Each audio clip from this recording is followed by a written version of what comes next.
If you never heard about Game Maker Toolkit, it's someone that actually does like game design videos that explain some of the back end, some of the hidden things in a video game, in video game design, right? And you should really check it out.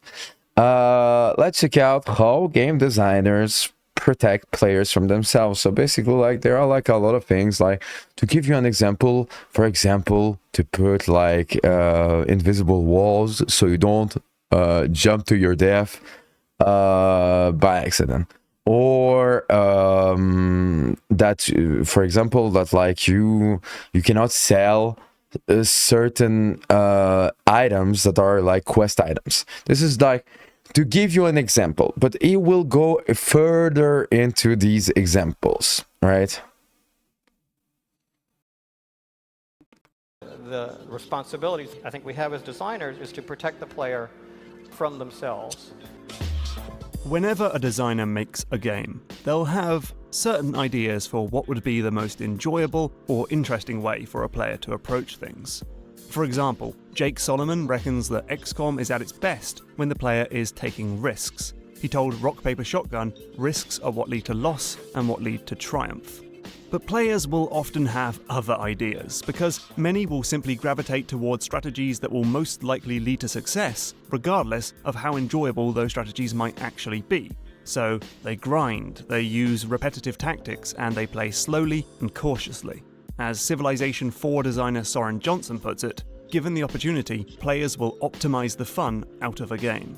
He was talking more about exploits, but I think the quote still works.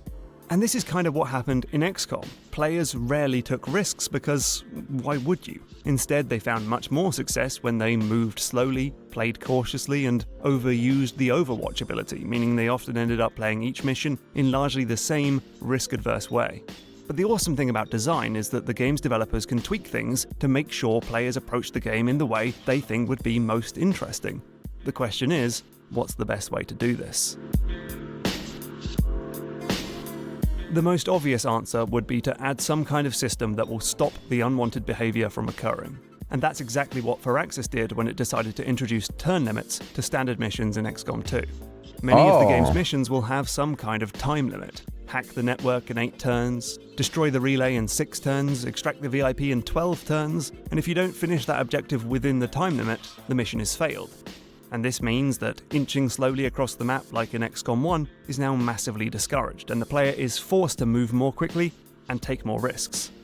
So this is interesting, because basically, like, this the behavior that they try to remove is just playing overly safe and avoid like cautious playing for instead, because like the developers see this more fast-paced type of gameplay, where this is what they consider as what is fun in the game that they develop.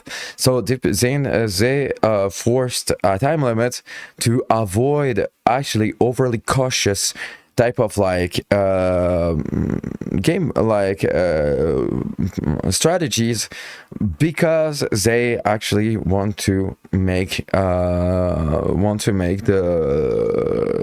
this fast-paced, risky type of gameplay the source of fun that they actually like that the player gets, and also like where he sees success, right? So this is interesting. Let's keep on going. A very similar thing happened in the making of Spelunky. Creator Derek Yu says, "I never intended Spelunky players to collect every piece of treasure, get every item, or explore every room each time they play. Instead, I wanted to force them to make difficult decisions and experience both the satisfaction of choosing correctly and the regret of choosing poorly." So he added the deadly ghost enemy, which appears at about 2.5 minutes into every level to put pressure on the player and discourage them from dawdling around. Now, both of these decisions had the intended effect, but they were also met with some amount of controversy. Spelunky less so, that's a long time to spend in one level. Besides, the ghost doesn't actually kill you, you can still run away and finish the stage. But many XCOM 2 players hated the turn limits and even made mods to rip them out of the game. I didn't expect people to have such a strong reaction to the timers, says Solomon, and turn limits were greatly reduced in the game's expansion, War of the Chosen. So what went wrong? Well, there's a bunch of things. Many people simply just enjoyed playing cautiously in the first game and expected to do so in the sequel. And Solomon suggests that maybe there's a clumsy thematic wrapper on the turn timer. But one thing is clear, some players will always react negatively to punishment. And in XCOM 2, the fact that refusing to speed up and take risks will see you fail the mission at hand means that these players felt that the game was punishing them for playing in a certain way. And there's a famous story about World of Warcraft, which I've never played, so excuse me if I screw this up, but in the story... I will never forgive this man. Actually, forget everything I said, because, like, I'm a big fan of WoW. Like, I'm not subscribed to this man, like, to not watch his videos. No, I'm just joking. Okay, let's check it out. I'm actually really curious about the story about WoW. Blizzard didn't want people to play the game for too long, so they introduced a system in the beta where the longer you played, the fewer experience points you'd get for killing monsters and... Oh, yeah. But, like, this was really, during the vanilla early beta. But it is true, and then they learned that, like, well, let the gamers play. But, like, this is an interesting story where they just didn't want it, actually, for degenerates to actually, like, fucking, like, waste too much time on their game, which was considerate, but, like, yeah. But players hated it. They hated seeing the numbers go down. It felt like a punishment for playing the game. So Blizzard did something pretty clever. They flipped the system on its head. Now, players can build up a rest bonus whenever they're not playing the game, and then get an experience points boost when they next log in. It's essentially the same numbers, says Blizzard, but... Oh, this is... this I didn't know. This is actually clever. Making it a reward rather than a penalty made it much more agreeable to fans. And I didn't know that it was actually the same numbers pretty much. So this is actually really fascinating. Thank you so much. So it's often better to encourage the behavior you want than discourage the behavior you don't. Instead of punishing a player who is too slow, reward a player who finishes the level quickly. And there are loads of good ways to encourage player behavior. It starts with the fundamental moment-to-moment gameplay, where designers can tweak the game's most basic mechanics to push players towards a certain style of play. Take the latest Doom, where the designers wanted to promote an aggressive sort of push-forward combat. One way id Software achieved this was through the glory kill mechanic, which provided plenty of compelling reasons to close in on your foes instead of running away and firing from a safe distance. This move instantly kills an enemy, it doesn't use any ammunition, and it showers the player with useful health pickups. And so, despite years of FPS games training players to run away and hide behind cover, in Doom, players spend much of the game racing headfirst towards demons. Likewise, Bloodborne encouraged players to be more aggressive than they were in Dark Souls by adding the rally mechanic, which lets you recover health if you strike an enemy within a few seconds of taking damage. Players are less likely to back off and wait for an opening if they have a chance to win back some health with a quick, aggressive attack. Oh, that's Other examples interesting. of this sort of immediate encouragement might include the Burnout games, where you gather much needed boost by doing all sorts of fun things, like driving close to other cars and racing into oncoming traffic. You've got to drive dangerously to win. And Hyperlight Drifter, where the only way to recharge your gun is to slash bad guys with your sword, encouraging you to get up close and personal with enemies. Encouragement can also be baked into more abstract, overarching systems like scores. In most character action games, you can finish the stage even if you're pretty sloppy and rely on the same few tactics for the whole game, but you'll end up with a crappy grade at the end of the level. To get a better grade, I really always dislike the grading mechanic of after level grading mechanic. I think it's a mechanic that is mostly punishing and that rewards like replayability of a game in an unhealthy way. It's just me though, but like unless it's an arcade game which actually like base itself on replayability. You need to play in the way that the designers intended. So for a game like Devil May Cry, which is all about being stylish, you'll get Except for Devil May Cry, I actually don't care. I find it awesome. better grades plus some handy items. I am biased. If you use varied and more difficult attacks and use your guns to keep the combo ticking along. Likewise, Tony Hawk's makes you connect up different tricks to keep your combo going, and Yeah, exactly. So basically, like the for what I just said, like the grading system, like after levels of functions, like for Devil May Cry, not really even. Like it's a cool gimmick that they were able to implement in a way that is not annoying to someone like me. But for me, it's the grading system should not be in any other game than a game such as, like, let's say Tony Hawk. Tony Hawk's, if I'm the perfect example, where it's like, right on the replayability of the stages is already like a given, and because of that, you do not like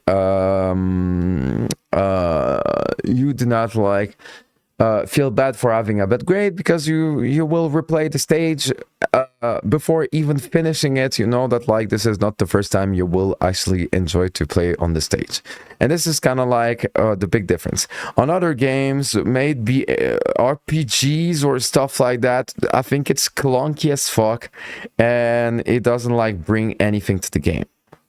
Except frustration. will give fewer points each time you repeat a move. In all of these games, the only way to get a high score is to play in the most stylish and interesting way possible and to use the full extent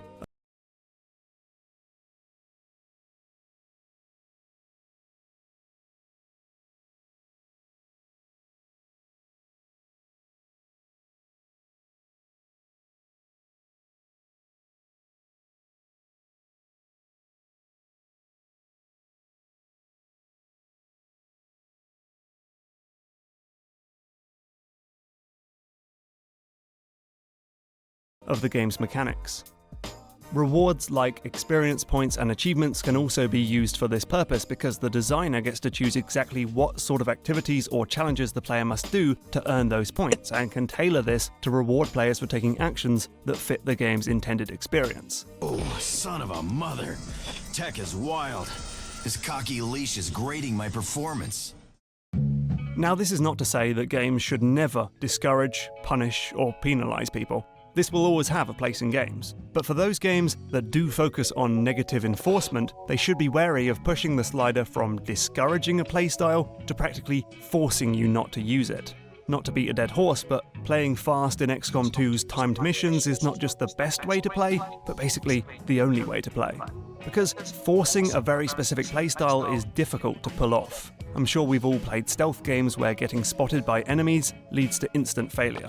And sure, this makes you play in a stealthy, ninja-like manner, and it doesn't allow you to just Rambo your way through the game with superior firepower. But it's also annoying, and it gets rid of exciting moments like where you get spotted but manage to escape and go back into hiding. So the goal is not necessarily to shut down tactics that can lead to uninteresting playstyles. For example, if players are spending too much time hiding safely behind cover in a shooter when you'd prefer them to run around the battlefield, you don't have to remove cover entirely. It's more often about keeping this stuff as a valid tactic for certain situations, but tweaking them so the player will not abuse or completely rely on them. So you can discourage players from abusing cover by having enemies throwing grenades or having cover break over time. Or you could encourage players to stay out of cover by giving them points for fighting out in the open. And to go back to the stealth example, there are better ways to encourage stealthy play than just insta-failing players who get spotted. You could discourage direct attacks by making the player very weak. In the Arkham games, Batman is useless against enemies with guns, so punching the crap out of guards during the stealth bits is a bad tactic. But you can stay alive long enough to grapple hook your way back to safety. Or you could encourage stealth by using the scoring systems mentioned earlier. In Hitman, the only way to get a high score or finish many of the challenges like Yeah, for example, Hitman is actually an example of games where like scoring takes away something from the game because it just stresses you the fuck out, and it's like, It could be, at least in my opinion, it will be better without any type of scoring. Why? Just because it's stressful, actually. It's actually creates some stress where it's like, oh no, I have to think about the timer. Oh no, I have to think about a way to play. While Hitman actually is the type of game where it's like, it's all about like the freedom that you have to play. That is like, and I mean, I understand myself. Maybe I'm not like in the majority of, but like for me, like the scoring system, it is something that like absolutely like get me out of the game. Silent Assassin is to play in the most sneaky way possible. Never get seen, hide the bodies, delete the camera. Brother, you play M+, you cannot stress. This is, thank you for blessing my stream by coming by. Yeah. No, so for real, like, it's timers in games, like, really stressing me out way more than, like, you will think about. Recordings and so on. Or one less obvious way to tackle it is to make players more aware that... By the way... Wait. Let me tell you. So, January 27, we get the pre-patch. Just so you know, I'll write it, and I'll write it in your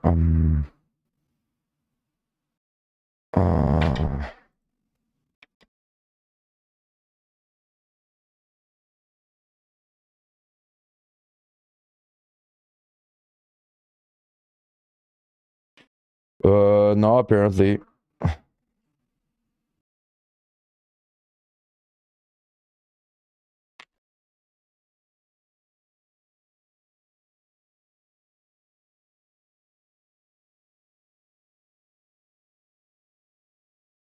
I'll send you this. This is where I saw it.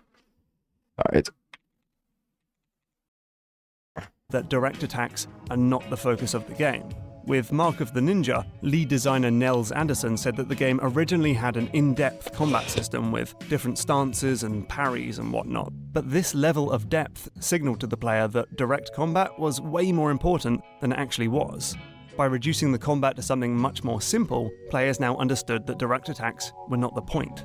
Anderson explained this on the podcast Designer Notes. So people would try to sneak, they would fail, and then they just like, you know, Rambo through the rest of the level. It's like, okay, well, we just need to just pare this down, get rid of as much of it as possible, make it really simple. And once we just kept paring it down to like the amount of presence it had in the design was about proportional to how important we thought it should be. Right. That's when it sat about right. So designers should know how they want players to approach their game. Perhaps stylishly, or stealthily, or while taking risks, or using the full extent of the mechanics, or just feeling like a demon-murdering machine. Whatever they think is most fun, or interesting, or thematically relevant. But if a player can reach their goals, from microscopic targets like get health or defeat an enemy, to longer-term goals like reach the end of the level or earn a new skill point, if players can reach those goals more easily through ways that don't match that intention and are actually pretty boring, then the game might have a problem. Locking off that easier route is certainly one way of going about it, but forcing players to meet your vision and punishing them for playing otherwise is fraught with difficulty. And so, while I personally understand and even appreciate XCOM 2's turn timers in the broad strokes, I'm not surprised that they were met with controversy. So it's often better to encourage and incentivize a player to see the game in the best possible light, to allow for other playstyles, but give rewards, high scores, easy kills, and handy resources when the player is meeting that intended experience.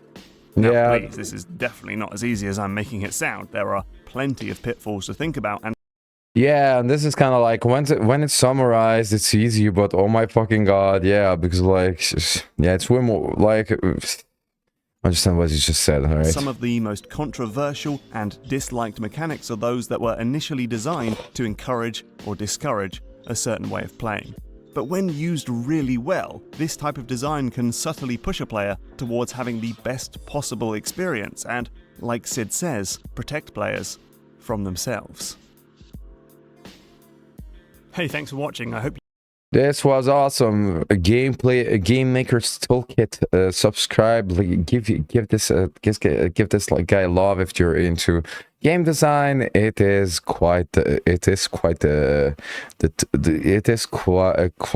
the treasure of the discovery, the hidden treasure when it comes to game design.